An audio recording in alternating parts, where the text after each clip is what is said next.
Welcome to the Core Women Podcast, the place for women entrepreneurs, authors, and self-starters looking to build community and gain valuable insights through expert interviews with women at the top of their game. Join your host, podcaster, producer, expert coach, entrepreneur, and author, Dr. Summer Watson, as she aims to inspire and empower you through these candid conversations. Lean in and embrace the journey. It's time to start the show. Here's your host, Dr. Summer Watson. Welcome to the Core Women Podcast, where personal stories spark powerful transformations. Today's guest is Samantha Ruth, who is a psychologist, keynote speaker, host of the Be Ruthless podcast, grief and anxiety coach, and founder of Griefhab. After losing her husband, Samantha turned unimaginable pain into purpose, creating resources to help others navigate grief, trauma, and anxiety with honesty and strength. Welcome to the show, Samantha. Thank you so much for having me. Absolutely. It's a pleasure. So, before we dive into your professional journey, if you could describe your life to this point in one word, what would that word be and why? Ooh, one word, bumpy. Bumpy. Okay. Tell us more. It's just been an adventure and it's never predictable and there's lots of twists and turns. So it's kind of like a ride and there's been some hurdles and some bumps. And that is what life is all about. There's some hurdles, there's some bumps, there's some missteps, there's some gained wisdom, there's all of that. And we're going to get more into that as we proceed along this conversation. So, can you take us back to the personal journey that led you to founding Griefhab and creating your Shout framework? I've always worked with loss and grief in my professional journey, but I unexpectedly lost my husband at the end of 2017. And that is a newfound lived experience. My clients before would not say I did a disservice, but I truly, truly said to a friend, I need rehab for grief. And I was not kidding. I was struggling in every aspect with every and anything, including my dog grieving. And she said, you need to do something with that. And we have rehab for any and everything else out there. And when we need to recover or heal, we have people helping us along the way. And I needed that. And I wanted to create that for other people because there is a void in this world when it comes to how we heal and the noise from everywhere else that just tells us to get back to life. Yeah, it's interesting how we as psychologists, we do go through a lot of training. We go through a lot of things, internships, mentorships, you name it, before we get into the job. And yet, these life experiences, what I call phenomenology, these lived experiences, they impact us all differently. And it's unique. We each have a unique experience. There's certain things that we can do that are common to everybody that can help each of us, but how we choose to move through that looks very different. So thank you so much for talking about your own journey, talking about what you wanted to do and needed to do to get back to moving through that journey of grief, because that can be really, really challenging. We all need that support. So tell us a bit more about that Shout framework. Shout to go along with noise. There was a lot of noise from the world, being not only that I'm in the field, but that I specialize with loss and grief and trauma. There was a lot of pressure and expectation that I would get back to it and that I would know what to do and how to Yeah. handle it. And I didn't. I was not okay.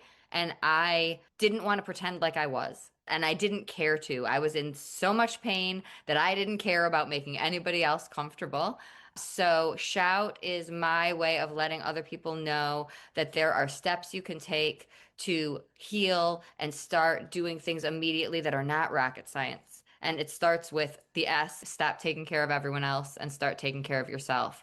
I have to say that 100 times a day as women, as caretakers, right? Like that is not an easy thing. And when it comes to healing, if we are continuing to put everyone else first, we're never going to heal. Yeah. So what's the HOUT? The H is the help. The H Okay. is the actual framework, right? I couldn't Yeah. say help at that time. I had to Yeah. create a code word, which was peanut butter pancakes, so that Okay. if, doing what we need to do to ask for and receive the help we need. O is how we own it, learning to listen to our bodies and recognize that there are signs and signals that we receive. The U is really you, learning that there are things out there that you can do and enjoy and recreate and start again. For me, it was finger painting. When I was up all night and I couldn't sleep, that I could find these things that the world would think were ridiculous, but that they worked for me.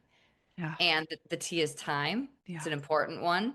Everyone says that we should be better by this point in time. And there's a myth that after a year, we're all okay again and get back to work by this day. And you are not spending enough time with people. You're spending too much time. There's so much. So, one moment at a time, your Yeah. path being different than mine, and how we all navigate the fact that grief never ends and it's invisible, and how we handle that journey looks different for each of us. You're so right.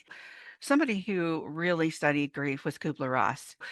She said there are many phases of grief, and we can revisit those different phases at different time. We can revisit those different phases, and that is so true, from being sad to angry to being anxious. And there's a lot of variables that impact us so differently. It's interesting. John Travolta, when he lost Kelly Preston, his wife, he said when people hear that someone or an animal or somebody that's close to you has passed on, they don't ask certain questions. They just start telling you about their feelings and about their experiences and about how they felt. And he said, you find yourself being more of a caretaker during that time as well. And he said, so how do you work through it when you're taking care of other people because of their grief and their stories, which is absolutely okay, he said. But it was difficult for him because everybody then told him their stories and he was still in his grieving phase. What do you say to someone who feels like they have to stay strong or hide their pain to support others? I really say that it's not healthy.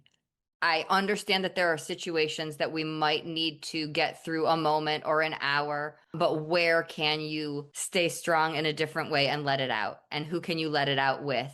If we keep things in, whatever they are, they show up somewhere else. So if you are holding on too tightly to that pain, it's going to come out, whether that's in a relationship, in your job performance, in your sleep, in your health. So I don't want anyone to function in a way that doesn't work for them, but I want to encourage people to look at, where am I holding on to this and letting it show up somewhere else that I might not be considering. Honestly, Samantha, how do you do that when you're almost in a fog? You're just kind of floating through the day sometimes. There's so much grief, and you may be able to function at work, and you get home late at night, and you're sitting there, and something triggers you, and all of a sudden you're just in tears. You can't stop. I've been there. I lost my dog in March, and I was beside myself certain nights. And my husband was like, "Where were you?" I was like, "I don't know. I was just holding her picture. I was just reflecting back on the times. I was doing some crying. Because I can't tell you about this because how you deal with grief looks very different than how I'm dealing with grief." And that's the biggest lesson I wish we were taught, that your way is okay for you and that doesn't make my way wrong for me, that we're all different and the way we eat is different and the way we heal is different and the way we grieve is different. That if I don't get to talk about Jim and Sassy, who I lost in May, if I don't get to talk about them, then I'm not okay. Someone else might not be okay talking because that makes them too emotional and they want to save that for when they're at home. But how can they not store it in their body? You said we're in a fog. I was in a fog for a solid year, Mhm. but our body gives us clues. So the tears come. That is your body saying, I want to let these out. Can you cry in your car? Can you cry in the shower? Can you let them out with a good friend or a different person that will listen? Our bodies yawn, our bodies sweat. So if we can learn that that is our emotional map and it's giving us clues, I ignored my body until I crashed and I was in so much pain and I had no choice but to listen. Now I don't ignore it. So true, because it will manifest in certain ways. It will come out. You said in your bio, grief isn't something to get over, but something to move through. We kind of touched on this. What do people often misunderstand about grief and trauma? They think that there is a finish line, Mm, that there is something we're working towards. I'm going to get to this end place. And it changes, but it doesn't end. yeah. And there's triggers and there's things that I don't care if you're walking, you go to a certain place, a memory. a feeling, a scent, a time where you remembered cooking with that other person. There's so many things that can be triggers. And it's just not manifesting in a certain way, but there are triggers. As we talked about earlier, there are multiple things that impact how we grieve and how long we grieve. And like you said, I love that. There's no end point. It just looks different. So, how did you do that in 2017 when your spouse passed away? I let myself be a mess. I've had anxiety my whole life. So my anxiety reached a level that was higher than it had ever been. So you have invisible grief, invisible anxiety, and the person who is that security blanket isn't there to help you through it. I just needed to not be okay and tell the world I have to do it this way. It looked different than I had been my entire life. And I had family saying, "What is this?" And I had to say, "I do not know. Please just let me do it this way. I'll figure it out," which was not me. I am the planner. I am the one who has everything mapped out, but I couldn't tell you what was going to be next because I was falling apart. So I had to learn all sorts of new things that I would have laughed at myself the day before. Yeah. Wow. It's amazing when we go through it, our perspective is a little different. We take that perspective, we take that experience, and we can help other people as clinicians. And anxiety can look very different for different people. And people don't realize, like, oh my gosh, that person's depressed. And people think depression just looks sad. No, depression isn't just sad. Depression can be anger. Depression could be restlessness. Depression could be a lot of different things. And so can anxiety. It can look different for each person. And we can look like we're functioning fine, but there's a lot going on internally. People have this angst, this anxiety. Sometimes they don't go out. Sometimes they don't socialize. Sometimes they don't take a shower. It looks different for everyone. So you said you've had anxiety your whole life. How did this show up differently? I had relocated from Michigan to Colorado to be with my husband. And here I am, barely understanding my new surroundings, away from my family and friends. And so I am lost emotionally, lost physically. Going places was overwhelming. I don't like the freeways. So for me, healing was through nature. And for me, healing was me and my dog, not me and all of the social butterfly things I had always done before. And so Wow. people were like, Sam's being antisocial. Mm, Sam's being too much to herself. It didn't look familiar. But you and I both know healing through nature is a real thing. Animal therapy is a real thing. It led me to tools and things I use with clients now, having retreats, doing things in different ways. But had I done things the way the world wanted me to, I would have been worse. I yeah. couldn't heal in those surroundings without my husband there. I needed space. I literally needed to breathe. Yeah, absolutely. I get it. Wow. When I was done with my doctoral dissertation and we were getting ready to move overseas, it was interesting because I had literally spent the last 3 years of 17 hours a day working on that doctoral dissertation, looking for pop-ups and notifications on my computer, like all these different things, and being, which I didn't realize, very alert, on high alert all of the time. So by the end of that whole process, I was like worn out, absolutely worn out. And we moved to Okinawa, which was a huge stressor, with our dog, leaving my resources, all this stuff.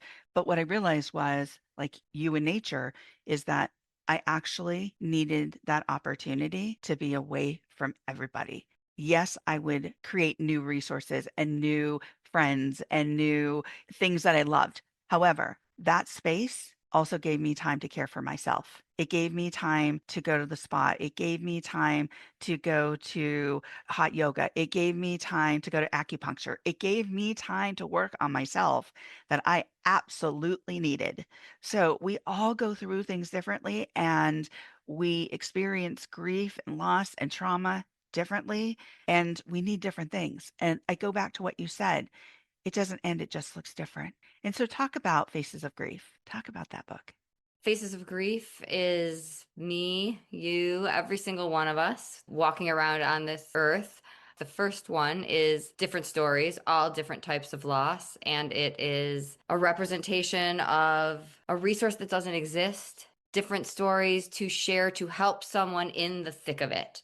What we went through and what we didn't have and what we want you to have, in addition to a resource section at the back of the book. So it was people who wanted to give back after going through something. Most people say, how can I help someone else? How can I let someone know who's going to go through this? And so we have stories of adoption, losing a child, losing a spouse. The community decided that my dog, who I lost in May, should write a chapter because of her grief when I lost my husband.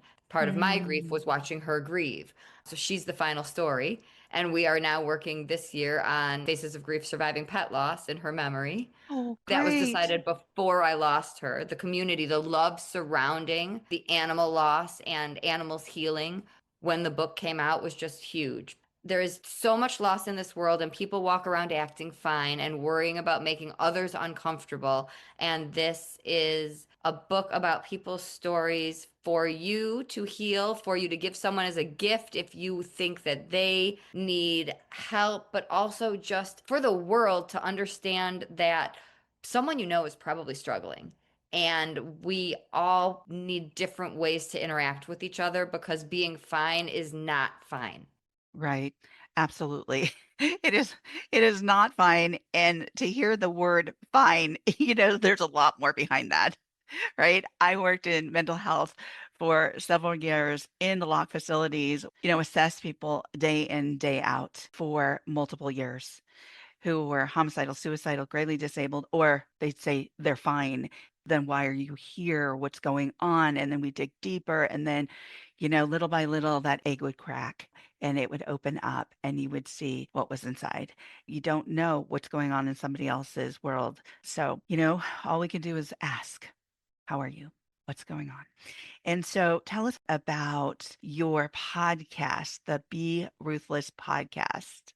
It is about making noise and breaking stigmas. I feel like grief is a conversation many people avoid. And so it's kind of a place to have all of the conversations people avoid, whether it's mental illness or grief or politics, cancer, drugs, certain things people just avoid. And if we don't have the conversations, nothing changes. Yeah, absolutely. We have talked about so much, covered so much. You do so much. And thank you for that. As we come to the close of the interview, my last question is, what's one powerful tip or tool from your shout method that listeners can start using today to process their pain in a healthy way? Think of a code word. Think of a code word immediately. Even still, at my healthiest moments, it's not always easy to say help, but I can say peanut butter pancakes. I have to tell you what I need when I use it and what not to do, but it is very easy and I can say it anywhere. Awesome. Thank you, Samantha, for joining me on the Core Women podcast today. Thank you so much for having me. Absolutely. You can connect with Samantha Ruth on LinkedIn, check out the Be Ruthless podcast, and go to her website at samantharuth.com. Thank you for joining us on the Core Women podcast with Dr. Summer Watson. We're so glad you're here and would love to connect more with you. Find us on Instagram, Facebook, and YouTube at Core Women, and on Twitter at Core Women 1. For more about Core Women and Dr. Watson, visit corewomen.com. Want more support and resources for amazing women like you? Great! Join Dr. Watson and Jen Fontanilla at the Life, Love, and Money Collective, a Core Women production that aids in understanding the key traits that might be getting in the way of living a life that you are absolutely passionate about. Connect with Summer and Jen and find out more at thelifeloveandmoney.com.